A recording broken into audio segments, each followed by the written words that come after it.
हम सदैव धर्म के राह पर चले, उचित राह पर चले, ताकि उसमें कोई अवगुण न जा सके। अवगुण से बचाते हैं तो संस्कार पवित्र करता है। हमारे संस्कार कितने हैं? का मनुष्य शरीर रहते हुए, जिंदा रहते हुए आपको 15 संस्कार से गुजरना पड़ता है, ताकि यह जीव शुद्ध हो सके, पवित्र हो सके, कीमती हो सके। इस जीवन को कीमती बनाता है। आप इस तरह से समझिए, जैसे किसी सड़क पर एक पत्थर रखा हुआ है, जो मर जाता है उसको लात मार के चला जाता है, कुत्ते पेशाब करके चले जाते हैं, अपमान होता है। वही पत्थर किसी मूर्तिकार के हाथ में चला जाए, उसी को पत्थर को हटा हटा करके शिवलिंग का रूप निकाल दे तो क्या होगा? रोज इस पर दूध चढ़ेंगे, लोग माथा टेकेंगे, प्रसाद चढ़ाएंगे, जल अर्पण करेंगे। उसी का नाम है संस्कार। जो फालतू पत्थर था, छेनी से मार मार करके हटा दिए, शिवलिंग प्रकट कर दिए, उस पत्थर का कितना कीमत हो गया? वो भगवान हो गए। संस्कार से सब गुजरे, उसमें भगवान की भावना हो जाती है। अब उसका अपमान नहीं कर सकते। तो भगवान तो पहले भी था, उसमें आकार नहीं था, संस्कार नहीं था, तो कुत्ते भी अपमान करके चले जाते थे। जब उसका बेकार के पत्थरों को हटा दिया, चारों तरफ से सुंदर रूप निकाल दिया, तो पत्थर कीमती हो गए। और उसी तरह आपके बच्चे जन्म लिए, और जन्म लेकर के जो आए संस्कार उसमें बिल्कुल नहीं होता है। उस बच्चे में हम ऊपर से संस्कार डालते हैं। इसके बहुत पीछे जाइए, बहुत पीछे। तो कहा, जब संसार में आपका विवाह भी न हुआ, आप जन्म लेकर के संसार में आए, आपने जैसा भोजन किया, और भोजन जब आप करते हैं तो उसका क्या बनता है, इसको महीन बुद्धि से समझिए। कुछ भी जब हम भोजन ग्रहण करते हैं तो 7 धातुओं में परिवर्तन होता है। पहला चीज बनता है रस, रक्त, मेद, मज्जा, मांस, हड्डी, और अंतिम में तेज बनता है, जिसको वीर्य कहा जाता है। तो कहते अंतिम तत्व वो है जिन तत्वों से संतान की उत्पत्ति होता है। अगर आपने मुर्गा मांस खा करके अपना तेज स्थापित किए हैं, बचपन से खाए हैं, और उन्हीं से जब आपका संतान उत्पन्न होगा तो उसमें स्वाभाविक मांग होगी कि हम ये चीज खाएं, तो उसमें वो गुण मौजूद है। बाद में लोग कहते हैं मेरा बच्चा तो दुधादास था, कैसे बिगड़ गया? दुधादास अपने रहने दिया, आप स्वयं थे दुधादास। आप अगर नहीं खाए हैं तो बच्चा कभी नहीं खा सकता है। आप अगर गलत चीज नहीं पिए हैं तो बच्चा कभी नहीं पी सकता है। आप पहले पिए हैं, खाए हैं, आपके शरीर में रस, रक्त, मेद, मज्जा, मांस, हड्डी, बीज सब उन्हीं तत्वों से बना है, जिन तत्वों से आपने जन्म दिया बालक को। तो गृहस्थ धर्म में प्रवेश करने से पूर्व ही व्यक्ति को इतना सुधार कर लेना चाहिए कि हमारे आने वाले संतान गलत ना हो। आप चाहते हैं कि मेरा बेटा दारूबाज ना हो और आप पीते, ऐसा संभव होगा? सब चाहता है कि मेरा बेटा ठीक हो जाए, हम ठीक होना। ऐसा कदापि नहीं होता है। जब आप ही बिगड़े हैं तो संतान सुधरा हुआ आएगा कहां से? आएगा? तो हम सब बच्चे को जन्म देने के लिए माता पिता रज बीज, ये दोनों जो बीज डालते हैं, और वही बीज ही अगर खराब हो तो संतान कैसा हो? पिता का धर्म है कि पहले से अपने शरीर में तेज पवित्र पैदा करे, फिर माँ का धर्म आता है। गर्भ में जिस दिन से बालक आए, ये पहला संस्कार है गर्भाधान संस्कार। गर्भ जो आपने धारण किया, उस समय आपका मन कैसा था, आप किस माहौल से गुजर रहे थे, क्या भोजन किए थे, कैसा परिवेश था। कोई शराब पी के लगे हुए हैं, कोई मांस खा रहे हैं और चाहते हैं कि बच्चा हमारा ध्रुव प्रहलाद निकले, कभी नहीं हो सकता है। बोएंगे बबूल और खोजेंगे कि आम मिले, ऐसा हरगिज नहीं होगा। इसलिए पहले संस्कार को समझना चाहिए, और जिसको समझना है वो सत्संग में नहीं आता है। यहाँ किसको जरूरत है संस्कार की, बताइए। सब जितने सत्संग आए हुए हैं, सब बाल बच्चों से फुर्सत ले चुके। आपको संस्कार देने से क्या फायदा है?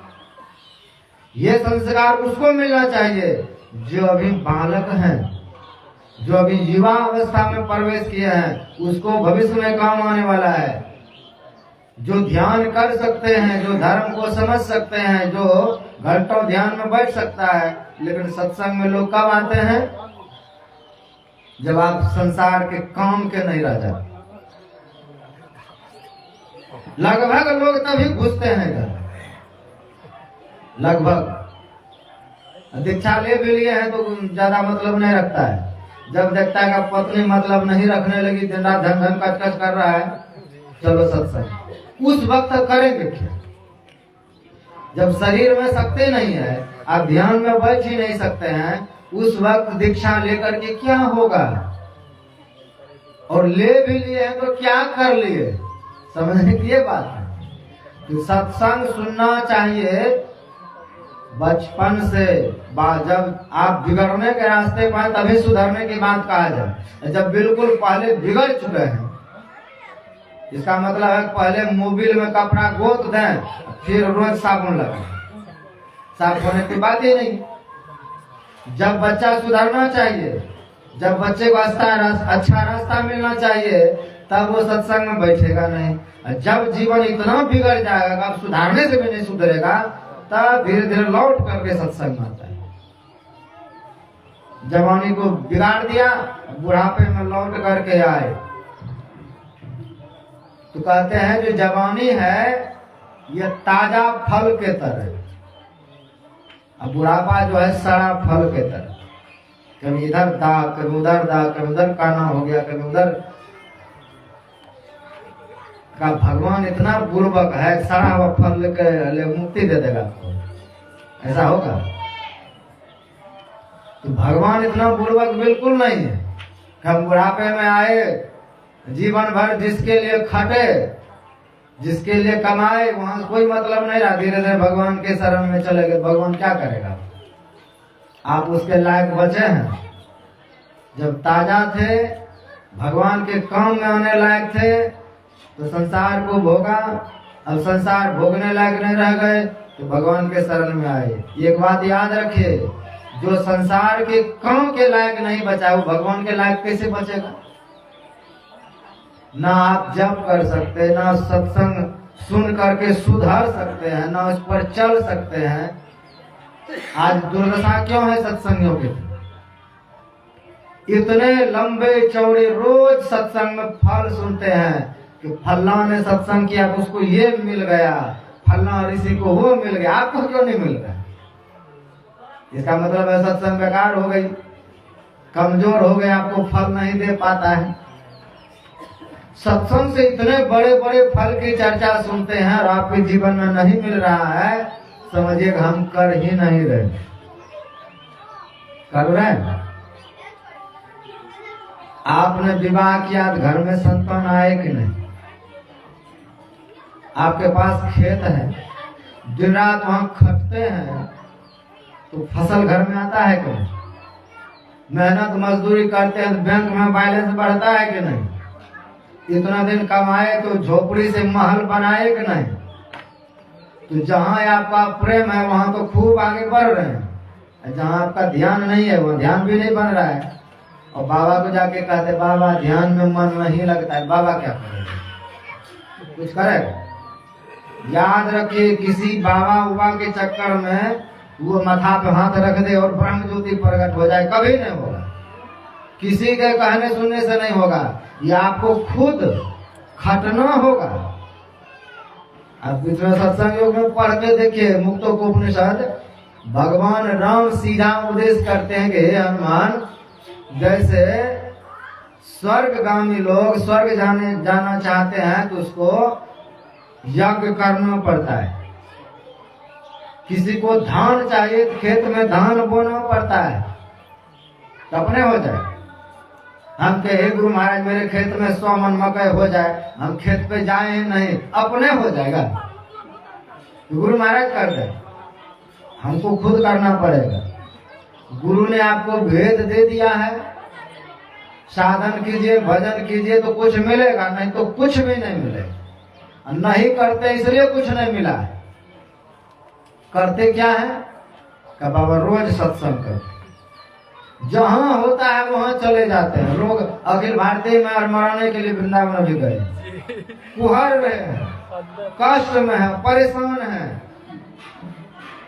जैसे बांग्लादेश गाय बकरी को ले जाता है, बकरी बकरी लाद करके, ऐसे ट्रेन में गए हैं लोग, बड़े कष्ट में, लेकिन घर में ध्यान नहीं कर सकते। बिना ध्यान किए कितना भी सत्संग में बवाते फिरे, लाभ नहीं मिलेगा। तो जो लाभ मिलेगा यहाँ से वो नहीं मिल सकता है। इसलिए कबीर साहब कहते हैं, पंडित बात बदलते झूठा, राम कहे दुनिया गति पावे, खांड कहा मुख मीठा।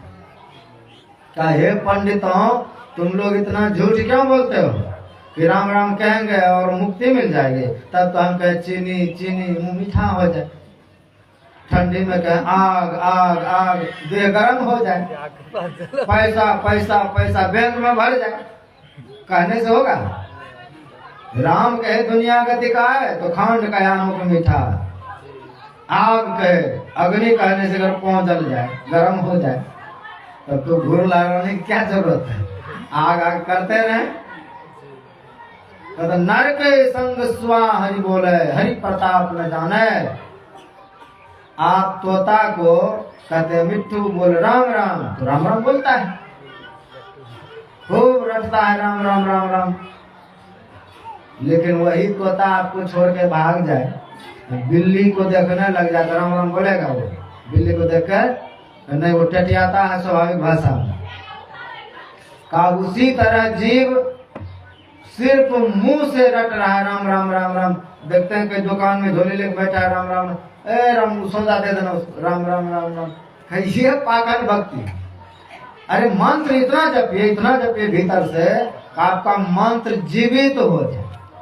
आपका मंत्र जिंदा नहीं है, दीक्षा ले लिए हैं और भीतर में है, कभी कभी याद आता है, एक बार जप लेते हैं, इससे नहीं होगा काम का। जाप आपका अखंड हो, अखंड जाप होना चाहिए। अगर आपका हृदय एक बार अभी धर के फिर 10 मिनट के बाद धर के, क्या होगा बताइए? बीच में होगा कि नहीं राम नाम सर? जैसे हृदय हरदम धड़क रहा है, ये कभी रुकता नहीं, जिस दिन रुकेगा उस दिन सब चीज रुक जाएगा। ऐसे नाम से प्रेम होना चाहिए।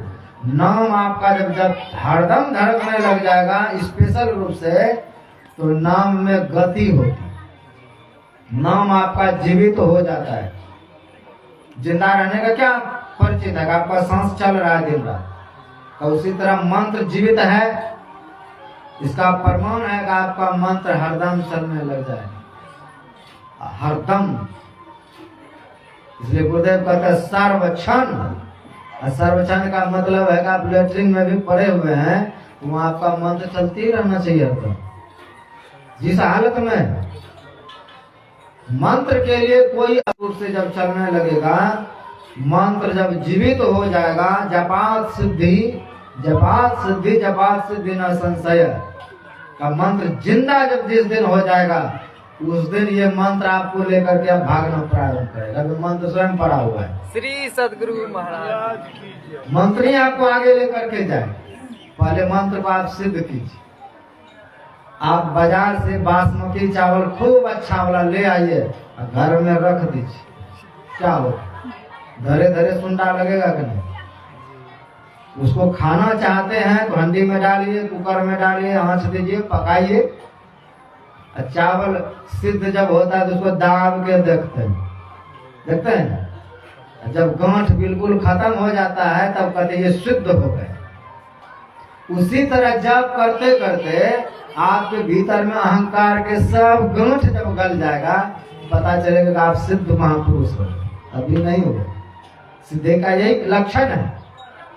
तो मंत्र आपको सिद्धि की ओर लेकर के चलता है। तो हम जीवन में जो आहार है, जो विहार है, इसको बिल्कुल पवित्र बना के रखेंगे।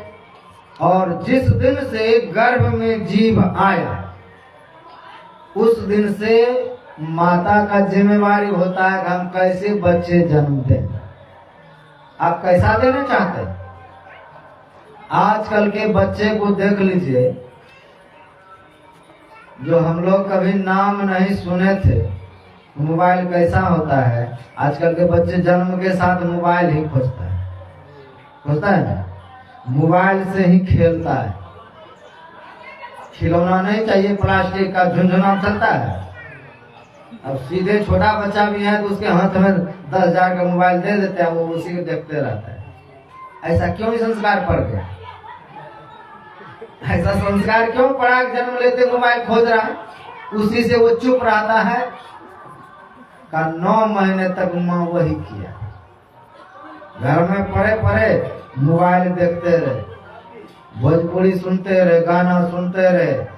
चाहेंगे बच्चा जन्म लेकर के रामचरितमानस का पाठ करे और कथाकार बन जाए, होगा? डिस्को डांस में जाए। तो गर्भ में बालक को जन्म देने का मतलब है कि आप रोज उसका, जैसे मिट्टी का बर्तन बनाने वाले अपने प्रेम से देखते हैं, घड़ा बना देता है, सृजन करता है उसका, वो है ना, वो सृजन कर रहा है, बना रहा है उसको। इसलिए उसका नाम है विश्वकर्मा। वो बना रहे हैं उस चीज। तो आप भी अपने बच्चे को बना रहे हैं। कैसे बना रहे हैं? गुरु महाराज के बारे में सुनिए। कार्तिक काया नीच माया, मूत्र भूमि से है बन। ऐसे तन सन कहाँ गरीब से मूल होती ही अजान रे। का माता पिता के रज वीर्य दोनों का मिलन हुआ। इस नीच माया मूत्र बूंद से धीरे धीरे बनते बनते वह जठर के अग्नि पर सिद्ध होता है। बताइए, जब दोनों का मिलन हुआ, भागवत महापुराण में मां ने अपने बेटे से पूछा, माता देवहूति का बेटा था भगवान कपिल, जो गंगा सागर में जाकर बस गए। उन्हीं के नाम से मेला लगता है। तो पूछते हैं कि बेटा, जीव का जन्म कैसे होता है? तो आज जो अल्ट्रासाउंड वाले बता रहे हैं ना, ये कपिल भगवान मुझे कितना साल, 1000 साल पहले बता दिया कि कितने दिन में कैसा बनता है। 3 महीने में जाकर के लक्षण प्रकट होता है कि लड़का होगा कि लड़की हो, 3 महीना में। इसलिए डॉक्टर भी पहले अल्ट्रासाउंड नहीं करता है कि 3 महीना होने दीजिए, 3 महीने के बाद ही पता चलेगा। ये चीज पहले ऋषियों ने बता दी। एक एक दिन का वर्णन किया कि 1 दिन में कितना बड़ा बनता है, 2 दिन में कितना बड़ा बनता है, कितने दिन में सिर पैदा लेता है, कितने दिन में हाथ पर पैदा लेता है, कब भूख लगने लगती है, कब वो माँ के कोख में घूमने लगता है। तो बच्चों का जन्म विकास जो है बन रहा है रोज रोज। उसमें माँ जो खा रही है उनसे बच्चा रोज पुष्ट हो रहा है। माँ जो देख रही है वो उनमें गुण जा रहा है, वो जो सुन रही है वो उसमें गुण जा रहा है, वो जो बोल रही है टोटल चीज देखती है माँ, लेकिन उसका प्रभाव पड़ रहा है बच्चे को। महाभारत के प्रसंग जानते ही हैं सब कि अर्जुन जब अपने पत्नी को चक्रव्यूह का चित्र बना करके दिखाया, तो उसने प्रश्न किया कि पतिदेव चक्रव्यूह में कैसे प्रवेश होता है, तो उसने चित्र बना के दिखाया कि कैसे करेंगे तो एक द्वार टूटेगा, दूसरा द्वार टूटेगा, तीसरा द्वार टूटेगा। वो समझा ही रहे थे, पत्नी तब तक सो गई। महाभारत का जब युद्ध प्रारंभ हुआ, उसमें पांडव के तरफ से सिर्फ अर्जुन को ही ये ज्ञान था उस चक्रव्यूह में कैसे घुसा जाएगा, बाकी किसी को ज्ञान नहीं। और छली लोग थे वो सब, इसलिए अर्जुन को छल पूर्वक बहुत कोसों दूर लेकर के चला गया। जब अर्जुन दूर हो गए 10 कोस दूर, अब वो नहीं लौट सकता, चाह करके भी शाम हो जाएगा, तब तक तो चारों पांडव को मार गिराएंगे। तो चक्रव्यूह का उसने रचना रची, चारों भाई रो पड़े कि आज हम लोग मारे जाएंगे। धर्मराज युधिष्ठिर, भीम, नकुल, सहदेव रोने लगे, अब तो मरना तय, हम लोग जानते ही नहीं कि कैसे इसमें घुसेंगे, मारे जाएंगे। उसी समय अभिमन्यु दौड़ते हुए आया, चारों पिता को रोकागा तो रो क्यों रहे, कि बेटा आज हम लोग मर जाएंगे। कहा नहीं मरेंगे, हम है ना। क्या तुमने तो कभी सिखाया ही नहीं, तुमको किसी ने सिखाया ही नहीं चक्रव्यूह में घुसने के लिए। क्या सिखाया तो नहीं, लेकिन पिताजी मैं सीख लिया हूँ, जब माँ के गर्भ में था तभी से मैं जानता हूँ। मेरे पिताजी ने माँ को सिखाया था, लेकिन ये एक संशय है कि मैं प्रवेश कर जाऊंगा, 6 द्वार तोड़ दूंगा, लेकिन 7वें द्वार फिर मेरी माँ ही सो गई थी, तो मैं भी गर्भ में सो गया। तो माँ के दोष के कारण पूछ भी ली और सुनते सुनते देखते देखते सो भी गई। तो अभिमन्यु को 6 दरवाजा तोड़ने का ज्ञान था, अंतिम दरवाजा वो नहीं तोड़ पाए, क्योंकि माँ के उदर में वो सो गई थी माँ के कारण। तो चारों पांडव कहते हैं कि बेटा डरने की क्या बात है, तुम द्वार खोलोगे हम लोग घुस जाएंगे।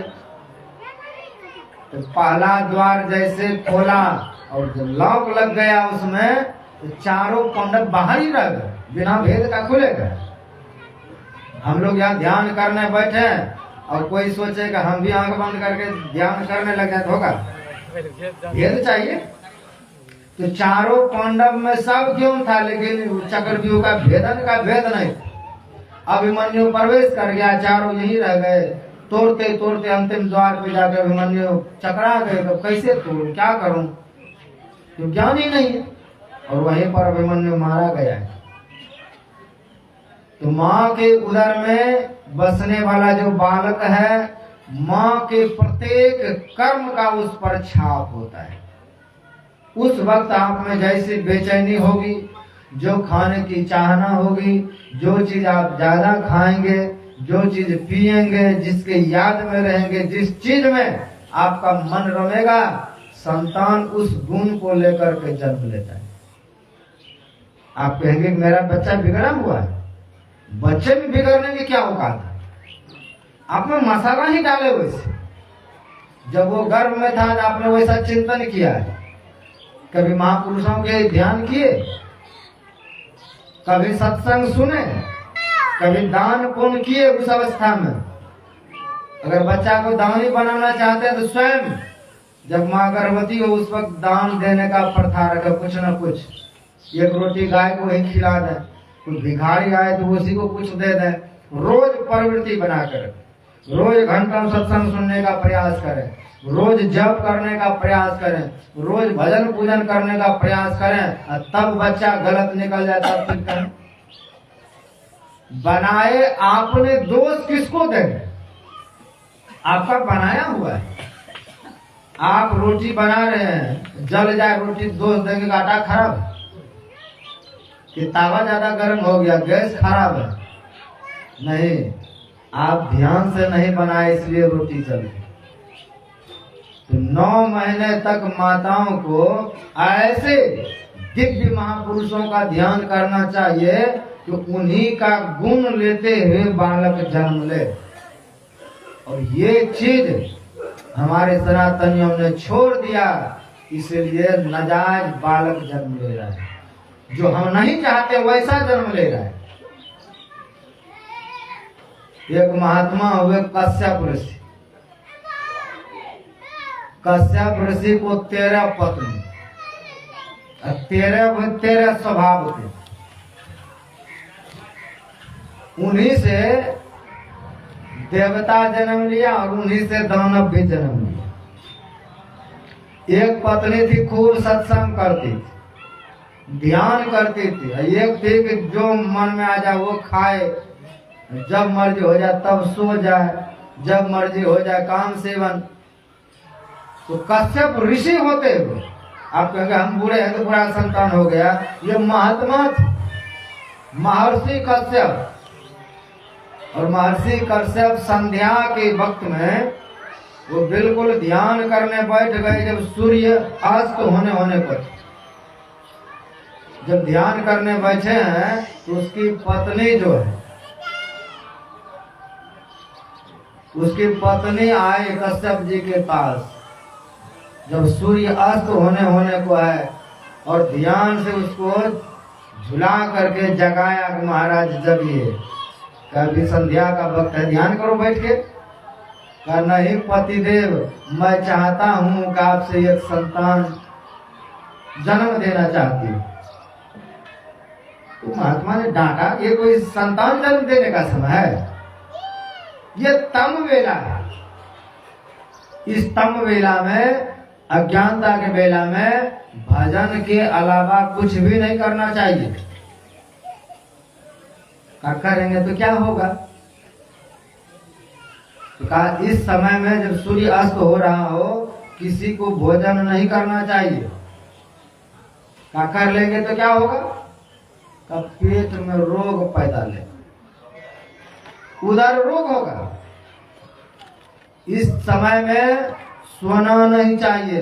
का सो लेंगे तो क्या होगा? का आयुहीन होगी, लक्ष्मी का नाश होगा। इस समय में पढ़ना नहीं चाहिए। का पढ़ लें तो क्या होगा?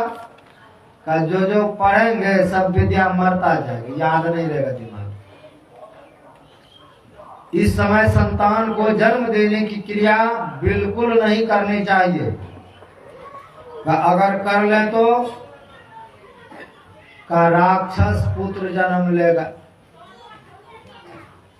संत रहीम कहते हैं कि अरज गरज माना नहीं, रहमन ये जन चार, ऋणिया राजा मांगता काम आतुरी नार। का 4 लोग किसी की मजबूरी नहीं समझते। अगर आपने किसी से ऋण ले रखे हैं तो आपके ऊपर क्या हाल है वो नहीं समझेगा, कहेगा हमको पैसा चाहिए, मांगता है। राजा, सरकार, आप गाड़ी लिए हैं लोन पर और समय पर नहीं चुकाएंगे तो थोड़े इंतजार करेगा कि आप 6 महीना बाद दीजिएगा, तुरंत गाड़ी उठा लेता है। राजा लोग वैसे करते थे।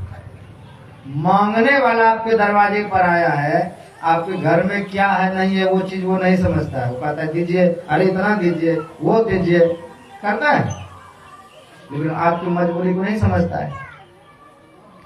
और काम में जो आतुर व्यक्ति का, वह भी किसी की मजबूरी नहीं समझता है।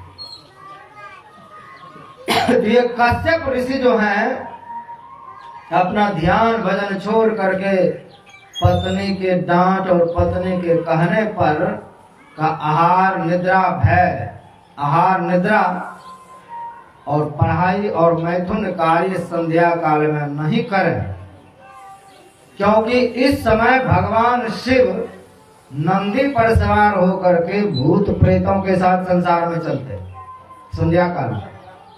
जिसको मैथुन रथ व्यक्ति को देखता है अपना भूत उसके घर में भेज देता, जाओ इसके जन्म लो।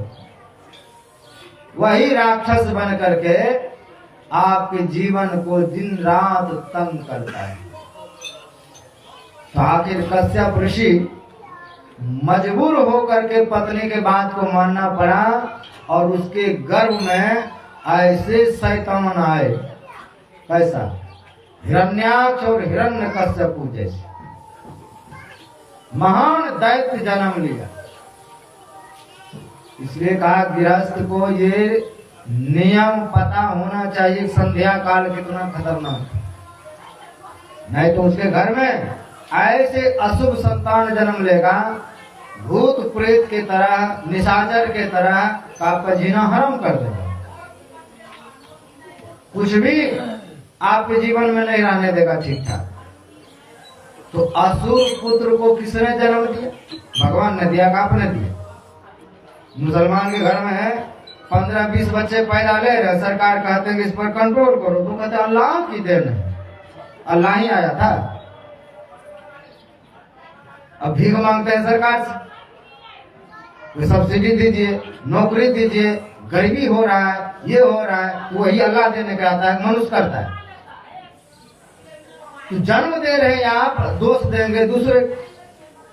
गलत समय, गलत मुहूर्त पर अगर आपने संतान को जन्म दिया, वो गलत ही होगा। जैसे आपने बड़ी में बनाते वक्त ज्यादा नमक भुगने डाल दिए, अब बाद में सब्जी अगर तीता लगे, बहुत ज्यादा नमकीन लगे, तो दोष किसको दें? ऊपर से कितना भी आप कुछ करेंगे तो नमक और बुकनी हटेगा, तो बनते वक्त आपने उसमें डाला है। ऊपर से मेकअप कर सकते हैं दूसरा सब्जी डालकर, लेकिन मेकअप ही होता है। तो बालक जब गर्भ में बन रहा है, उसी वक्त उसमें अच्छा ही डालना है, उसी वक्त उसमें अच्छा अच्छा गुण डालना है। तो किस तरह से डालेंगे? आंख के द्वारा। आंख से पवित्र चीज देखेंगे जीवन भर तो बालक पवित्र होगा। मुंह से पवित्र भाषण करेंगे, अच्छा बोली बोलेंगे, गाली गलौज नहीं करेंगे, तो बच्चे में भी गाली गलौज नहीं आए।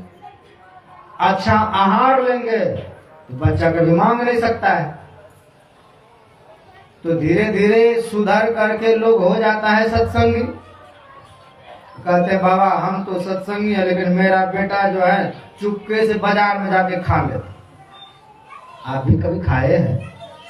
वही वो गुण है। पुत्र जो है पिता का छवि होता है, पिता का आत्मा होता है। गलत कैसे हो जाए? आप गलत थे, वही आपका कॉपी है। पुत्र तो पिता की कॉपी होता है। तो पुत्र में अवगुण आया कब का? 9 महीने तक जो गर्भ में वो पला, जिस जिस तरह का आपका माहौल बनता गया वैसा वैसा होता गया। भारी विचित्र ये प्रक्रिया है। फिर आता है गर्भ में, अब देखती है माँ, तो माँ के अंश से सीधा कनेक्शन होता है। जैसे ये मोबाइल है, तो मोबाइल को यहाँ से हमने फेसबुक पर लाइव किया है, लेकिन जो जो यहाँ जुड़ा हुआ है सबको वहां दिखाई देता है। जुड़ा है तब ना दिखाई देता है, जो नहीं जुड़ेगा कैसे दिखाई देगा? का उसी तरह माँ से इतना जुड़ जाता है बच्चा कि देखती है माँ और देख लेता है बच्चा, सुनती है माँ सुन लेता है बच्चा, खाती है माँ और खा लेता है बच्चा। टोटल चीज उसमें समा जाता है। ये कहलगांव है, ये कहलगांव पोहोड ऋषि के नाम से बसा हुआ है। अब पोहोड ऋषि बच्चों को खूब पढ़ाते थे, और उसकी पत्नी बैठ करके वो सुनते रहती थी वेद वचन। और सुनते सुनते गर्भ में बालक इतना महान हो गया, इतना पढ़ लिया उसने कि पिताजी एक दिन पढ़ा रहे थे और गर्भ से ही कहते हैं पिताजी आप यहाँ गलती पढ़ा रहे। एक दिन 2 दिन देखा, तीसरे दिन उसको श्राप भी दे दिया, कभी जन्म भी नहीं लिया है। अब विद्यार्थी के सामने मेरा अपमान। कोई मास्टर हो, वहाँ 100-200 विद्यार्थी हो, गर्भ से बच्चा डांट दे किसी को, आप गलती पढ़ा रहे हैं, आप ऐसे पढ़ाइए, तो पिता को ही बड़ा दुख हुआ कि मेरा बेटा भी जन्म भी नहीं लिया है, हमारा बेइज्जती कर रहे थे। श्राप दे दिया कि जाओ तुम 8वें अंग से टेढ़ा हो जाओ, 20 टेढ़ियाते हो मेरे से। तो जब जन्म लिया वो बालक, उसका नाम पड़ा अष्टावक। और जन्म लेने से पहले उसके पिता की मृत्यु हो गई। मृत्यु क्या होगा, राजा जनक के यहाँ एक वरुण लोक से शास्त्री आया और उसको वहां काम था, इसलिए शास्त्र में हरा करके देखता था ये बहुत तेज है व्यक्ति, तो उसको पानी में डुबा करके और पानी के मार्ग से लेके चले जाते। और यहाँ दुनिया में कहता तो वो मर गया, पानी में हरा करके पानी में डुबा देते। जब बड़ा हुआ वो बालक, पूछते हैं कि माँ मेरा पिताजी कहाँ है, सबको पिता है, मेरा पिता क्यों नहीं है, कहाँ है? तो डर से उसकी माँ नहीं बताती थी कि बड़े खूंखार व्यक्ति है, 8 गांव से टेढ़ा तो है लेकिन बड़े ये तेज स्वभाव के हैं, तुरंत चला जाएगा खोजने के लिए। अंत में बता दिया तुम्हारे पिताजी तो राजा जनक के यहाँ गए थे शास्त्रार्थ करने, वहीं पर उसको डुबा के मार दिया। तो राजा जनक के यहाँ गए अष्टावक्र, कहा किसने मेरे पिताजी को हराया था, मैं उसको हराऊंगा, उसको भी पानी में डुबा के मारूंगा। और यही हुआ, उस शास्त्री को जनकपुरी में हराया, हरा के उसको भी पानी में डुबाने लगा। तब वो गलती महसूस किया और कहते तुम्हारे पिताजी को मारे नहीं है, वो तो वरुण लोक में यज्ञ कर रहा है, मुझे अपहरण किया था एक तरह से, झूठ बोलकर मर गया लेकिन वो जिंदा था। वहां से अपने पिता को छुड़वाया उस अष्टावक्र जी। प्रहलाद का जीवन देखिए, प्रहलाद जी जिस दिन से गर्भ में आए उसको तो इंद्र खींच के ले जा रहा था मारने के लिए, नारद जी ने उसको बचा करके अपने आश्रम पर ले गया, कहा यहीं पर रहो और सत्संग भजन करो जब तक तुम्हारे पति नहीं आ जाते।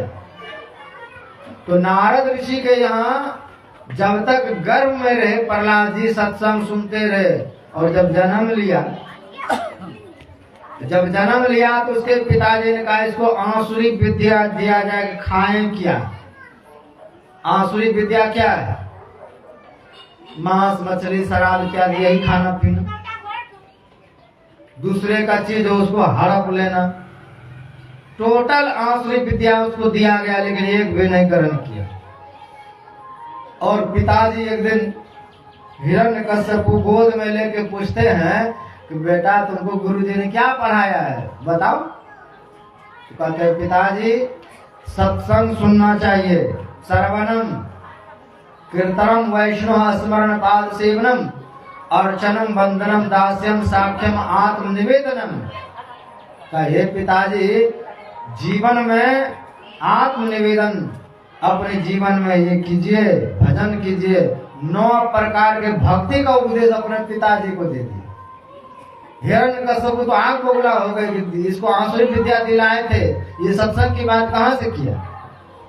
तो मास्टर को जाके खूब डांटा, मेरे बच्चे को क्या पढ़ाए हो। तो मास्टर हाथ जोड़ते हैं कि महाराज आपके बच्चे को हम नहीं पढ़ाए हैं, ये तो पढ़े पढ़ाए जन्म लिया। तो पढ़े पढ़ाए बालक आजकल जन्म ले रहा है कैसे? मोबाइल के माध्यम से। अगर माँ उस वक्त वेद का अध्ययन करे, रामचरितमानस पाठ करे, अच्छा अच्छा विचार रखे, तो आपका बच्चा वैसा ही होगा जैसा आपने 9 माह तक जीवन बिताया। इसी का नाम है संस्कार। यह संस्कार अपने बच्चे पर पड़ेगा और आपका बच्चा बिल्कुल पवित्र पावन, आप जैसा कहेंगे वैसा ही सुनेगा। इस संस्कार को पकड़िए। बालक जन्म लिया, उसके बाद ऊपर से संस्कार दिया जाता है, ऊपर से उसको सिखाया जाता है। एक तो शरीर बनते बनते संस्कार जो गया उसके शरीर में, इसलिए कहते हैं इसका खून खराब है। खून खराब का मतलब क्या है? वही संस्कार उसका खराब है। किसी का खून बहुत अच्छा संस्कारवान है, किसी का हड्डी संस्कारवान है, पूरा मस्तिष्क संस्कारवान है। तो ऐसे बालक इस दुनिया में बड़े ओजस्वी होते हैं, बड़े तेज होते हैं, बड़े ज्ञानी बालक होते हैं। तो आप अपने संतान को क्या बनाना चाहते हैं, आपको खुद बन करके रहना हो। इसलिए बालक पर दोष मरना छोड़ दीजिए। बाद में कैसा भी गलत संगति हो जाएगा बालक को, बिगड़ेगा नहीं। का फन मन ऐसा मनी गुण अनुसार ही का, जैसे नाग के मुख में मणि रहता है तो वहां जहर भी है, लेकिन मने में जहर नहीं जाता है। का वैसे ही आपका बालक कहीं रहे, किसी के साथ रहे, वो बिगड़ेगा नहीं, उसको बिगाड़ ही नहीं सकते हैं, क्योंकि अंदर से वो संस्कारी। आप उसको गलत रास्ता पर भेज ही नहीं सकते। एक जगह एक हेडमास्टर था, और वो अपने बेटी को ईसाई स्कूल में भर्ती किया। तो ईसाई स्कूल में जो भर्ती किया था, वो तो सोच रहे हैं कि हमारी बेटी तो खूब पढ़ लिख रही है, सत्संगी परिवार। तो मैं उसके यहाँ सत्संग करने गया तो पता चला कि ईसाई स्कूल में पढ़ रही है। हम सोचे तो गड़बड़ कर देगा इसके मस्तिष्क को। तो पूछते हैं कि नूनू बताओ तुम कैसे वहां खाते पीते? तो वो रोने लगी खूब जोर से। रोने का कारण क्या है बताओ ना, कैसे जीवन जीती हो वहां पर? कहते बाबा बड़ा दुखदायी जीवन है, डर से मैं पिताजी को नहीं बताया हूँ। मेरे भोजन में गलत गलत चीज डाल करके हमको खिलाना चाहते बार बार, एक एक बात को चुन चुन करके खाता। तो भले उसमें संस्कार कूट कूट के भरा हुआ है, गलत चीज देने पर भी नहीं खा रहा है, लेकिन खिलाया तो जा रहा है। उसके पिता को कहेगा अपने बच्चे का संस्कार क्यों बिगाड़ रहे वहां देकर, तो तुरंत गया नाम कटवा करके लाए। तो ये जितने षड्यंत्रकारी हैं हमारे देश में, जो विद्या के नाम पर हमारे बच्चे का धर्म भ्रष्ट करना चाहते हैं, तो उस स्कूल में बच्चे को मत पढ़ाइए, बच्चा आपका नहीं रहेगा। मैं कल भी बोला था इस बात। बच्चे को अच्छा शिक्षा मिले, अच्छा ज्ञान मिले, तो हमारे बच्चे इतने संस्कारी हो कि उसको कोई बिगाड़ ही न सके। ये सुरक्षा कवच मां के गर्भ से ही लेकर के बालक आता है। तो बाहर में आते हैं तो उसका होता है नामांकन संस्कार, कई तरह के संस्कार से गुजरते हैं, उसका नाम रखा जाता है। का नाम भी अच्छा रखना चाहिए, जो अर्थपूर्ण हो। नाम कैसा होना चाहिए? सुंदर नाम हो, जिसका नाम लेते हुए ऐसा लगे कि मैं भगवान का नाम ले रहा हूं, प्यार से नाम ले रहा हूं। बच्चे का नाम लेते लेते भगवान का नाम आता है, ये तो भगवान का नाम है। इतना सुंदर नाम रखे। तो सुंदर नाम बार बार पुकारने से तो आपकी जिह्वा पर भी भगवान का नाम आएगा, उसके भी मन में होगा कि हम अच्छा काम करें। तो संस्कारवान व्यक्ति सब कुछ संस्कारित होना चाहिए। उसके जीवन में जब तक उसके मुख में कुछ नहीं डालना चाहिए। वैसा भी संस्कार होता है, अन्नप्राशन संस्कार होता है कि कब उसके मुंह में डालना है कोई चीज, जब मर्जी तब डाल, नहीं चटाने लग जाएगी। बड़ा होता है फिर मुंडन संस्कार है, ये मुंडन संस्कार भी है। इसमें बाल सिर के मुड़ाए जाते हैं, बाल हटाए जाते हैं, फिर नवीन नए बाल आते हैं। तो ये सब तमाम संस्कार है कि इन संस्कारों से जीव गुजरते गुजरते आगे पावनता को प्राप्त करता है। यानी हमारे जीवन में जितने बुराई हैं उसको हटाने का काम करता है ये संस्कार। वो जानता है, वो समझता है, अपने जीवन में हुए संस्कार को वो सब कुछ समझ करके आगे बढ़ने का प्रयास करता है। जैसे लकड़ी है और लकड़ी अनकट पड़ा हुआ है जहां तहां, अब वो देखते हैं आजकल ये मिस्त्री लोगों को अनकठ लकड़ी भी पकड़ा जाए तो सुंदर उसका फर्नीचर बना कर ऐसे रंग कर देता है, ये लगता है ये सखवा है, और कितने महंगे भाव में बिक जाता है। जो पड़ा हुआ था, जो मिट्टी खेत में पड़ा हुआ है, उसको देखते हैं बर्तन बनाने वाले कितने सुंदर सुंदर बर्तन बना देते हैं, वो कीमती हो जाता है।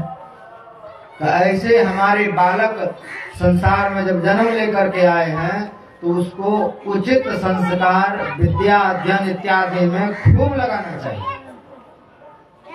शिक्षा और दीक्षा दोनों जब हमारे बालकों में रहेगा, अपने आप को भी समझेगा, आपको भी समझेगा। तो विद्या पढ़ने से कहते सा विद्या या मुक्ते का, विद्या वही है जो आपको दुख से छुटकारा दिला दे, जो आपको मुक्त करा सके, उसी का नाम विद्या है। आजकल का विद्या कैसा है? का विद्या ददाति विनयम, विद्या आने से व्यक्ति नम्र होता है, गुणी हो जाता है, झुकने वाला हो जाता है। लेकिन आजकल का विद्या अहंकारी बना देता है, वो अपने पिता को प्रणाम तक नहीं करना चाहिए, प्रणाम भी करेगा थोड़ा सा झुक करके घुटना पर। पहले कैसे प्रणाम होता था? प्रातः काल उठ के रघुनाथा, माता पिता गुरु नाम माथा, माता पिता प्रणाम करते। आजकल है नियम का, ये तमाम तरह के नियम सब समाप्त होते जा रहे हैं। और पिता के चरणों में, दादा के चरणों में झुकने का जो नियम था, बड़ों से आशीर्वाद लेने का जो नियम था, ये सब समाप्त होते जा रहे हैं। बस घुटना पर प्रेम कर लेगा, इतना उसी पर अपना हाथ रखे से कर लेगा।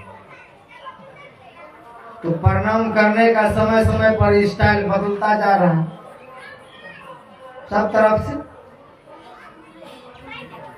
तो हमारे जीवन में ये भी संस्कार ठीक से नहीं है, हम प्रणाम करें। तो कहा विद्या ददाति विनयम। किसी पेड़ में फल अगर लगता है तो आप देखते हैं पेड़ झुकता है जमीन के तरफ।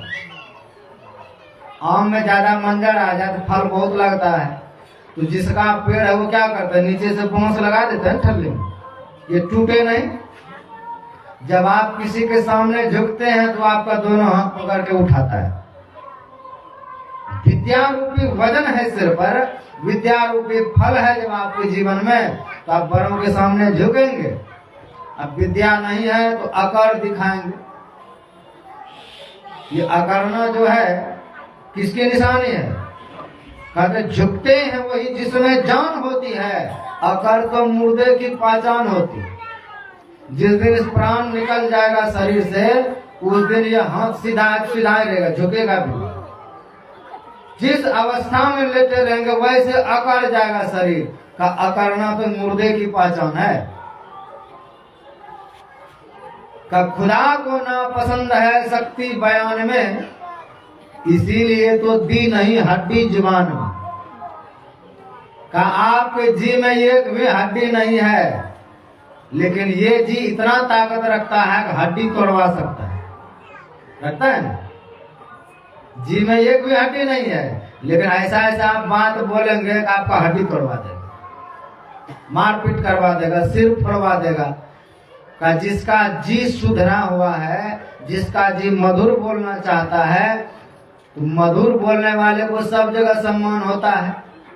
इसलिए कहा ऐसी वाणी बोलिए मन का आपा खोए, औरन को शीतल करे, आप हम शीतल हो।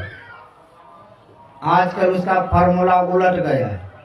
तो ऐसी वाणी बोलिए जिनसे झगड़ा हो, पर उनसे मत बोलिए जो तुमसे तगड़ा हो। प्रत्येक व्यक्ति अपने से कमजोर को डांट देते हैं, तगड़ा होता है तो हाथ जोड़ लेते हैं, करते हैं। तगड़ा के पास हाथ जोड़ेंगे, कमजोर को डांट देंगे, उसको आंख दिखाएंगे, मारेंगे, गाली गलौज करेंगे। ये बिल्कुल ठीक नहीं है। निर्बल के तो बलराम हैं, जो कमजोर हैं उनके तो परमात्मा है। निर्बल के बलराम पांचों पांडव न देखे, कौरव 100 भाई थे, और उसके यहाँ धर्मराज विदुर जी धर्मराज के प्रतीक, बिल्कुल कमजोर थे। तो एक दिन धृतराष्ट्र को कहते हैं कि भाई साहब, आपका जो ये बेटा है साक्षात कलयुग है, आपके पूरे खानदान को नाश कर देगा, नहीं तो इसको घर से निकालिए। तो वो कहते हैं कि तुम मेरे अन्न खा के रहते हो, मेरे घर में रहते हो, हमें को निकालो, भागो यहाँ से। विदुर जी को घर से निकलवा दिया। विदुर जी तीर्थ में भटकने के लिए चले गए, कब उधर ही भजन करेंगे, अपना जीवन यापन करेंगे। तो विदुर जी को निकाला। विदुर भगवान के प्रेमी थे। जब उनको अपने भवन से निकाल दिया, विदुर जी तो तीर्थ में चले गए, और इधर जो महाभारत हुई 100 भाई मारा गया। विदुर जी जब लौटे तो एक भी कौरव जिंदा नहीं, कमजोर को सता रहे थे। अब वह कमजोर व्यक्ति जब लौटा तो एक भी बलवान नहीं था धरती। क्या हो गया? अभी जितनी भारत की जनसंख्या नहीं है, इनसे कई गुना ज्यादा लोग मरे महाभारत में। कितने मरे होंगे? 1,66,20,000 लोग मरे थे। अभी जनसंख्या कितनी है? ज्यादा नहीं है, 1.5। तो कहता है उस समय 1 अरब, अभी करोड़ ही ना, 1.5 करोड़। उस समय 1 अरब जनसंख्या थी जो मर गए सिर्फ महाभारत युद्ध में। एक विदुर जी लौटे, देखते हैं सारा धरती वीरों से खाली हो चुके। तो किसी को कमजोर नहीं समझना चाहिए। इसलिए रहीम कवि कहते हैं कि निर्बल को न सताइए, जागी मोटी है, मुए खाल के सांस से लोह भस्म हो जाए। आप लोहार के यहाँ देखें भात ही चलता है, वो मरा हुआ चमड़ा होता है, जब वो फूकता है उसके हवा से बड़े बड़े लोहा गल करके पानी हो जाता है, लाल हो जाता है, गला देता है। का मुंह में तो जीवित जी है, जीवित चमड़ा है, का इससे अगर आपके लिए अभिशाप निकलेगा तो क्या होगा? कितना दुख होगा। इसलिए कहा, अगर आप विद्यार्थी हैं, आपके पास विद्या है, तो आपको विनम्र बनना चाहिए। विद्या ददाति विनयम, विनयात ददाति पात्रता, पात्रता ददाति धनम, धनात् धर्म तथा सुखम। का जीवन में सुख देगा विद्या। पढ़ लिख करके अगर आंख फूट जाए तो उसको क्या कहें? विद्यार्थी है, खूब अंग्रेजी हिंदी खूब जानता है, गुटका पर लिखा हुआ है कि ये जानलेवा चीज है, देखता है, फाड़ता है और मुंह में डालता है, उसको क्या कहेंगे? विद्यार्थी। उसको क्या कहेंगे? पढ़ा लिखा है। और जीवन में रोग पैदा करते जा रहे हैं, अपने जीवन को सत्यानाश कर रहे हैं। तो कैसे विद्या है? जो आपको दुखी कर दे, जो आपको बीमार कर दे। आप बहुत ज्यादा पढ़े लिखे हैं और पढ़ लिख करके आप इसको ऐसे समझिए कि जैसे कोई कैंसर का व्यक्ति मर गया, एड्स का व्यक्ति मर गया, टीबी का रोगी व्यक्ति मर गया, नदी में फेंक दिया, उसको मछली खा लिया, वो मछली आप खा ली, क्या होगा? पढ़े लिखे तो खूब हैं, लेकिन बीमारी जो नहीं होना चाहिए आप बाजार से खरीद के ले आए और खा ली और बीमार हो गए। तो आपको 100 वर्ष जीने के लिए जीवन मिला था और बीच में ही टपक गए अपने गलती के कारण से। इसलिए आनंद पूर्वक संसार में रहिए, ज्ञान पूर्वक रहिए। आपको आंख, कान, नाक, जीभ भगवान दिया है देखने सुनने के लिए, मस्तिष्क दिया है समझने के लिए। और इतना पढ़ लिख करके जब नहीं समझ पाए, गुटका छाप बने रहे, तो क्या विद्या हुआ जीवन? कितने तरीका से लोग आजकल नशा पान करते हैं। कहीं में देखा तो सुलेसन पीते हुए बच्चे, सुलेसन पीता, बताइए, गांजा भांग तो पीता, पटना में एक दुकान गए, कहते बाबा कलयुग आ गया। कलयुग 5000 साल पहले आया। कहा घनघोर कलयुग आ गया। कैसे कैसे कह रहे हैं?